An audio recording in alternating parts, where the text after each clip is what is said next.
The Yemeni oud is a traditional musical instrument that holds great cultural significance in Yemen. It is a stringed instrument that belongs to the lute family and is widely used in Yemeni music. The oud is similar in appearance to a guitar, but it has a smaller body and a shorter neck.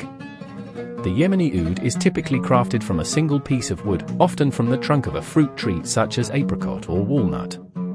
The body of the oud is pear-shaped and features a soundboard made of cedar or spruce.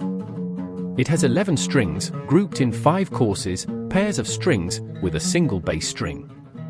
The strings are traditionally made of gut, although modern ouds may use nylon or steel strings.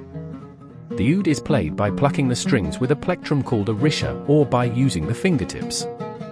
It produces a rich and resonant sound that is both melodic and rhythmic, making it suitable for solo performances as well as accompanying singers and other instruments. Yemeni music is known for its diverse styles and genres.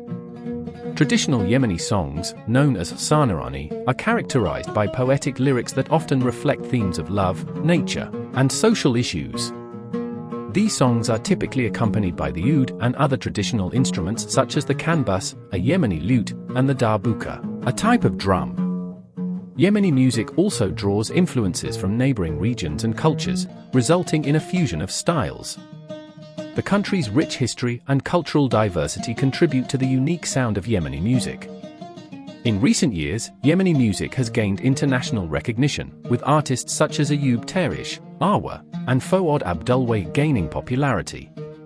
These artists blend traditional Yemeni melodies with contemporary elements, creating a modern interpretation of Yemeni music.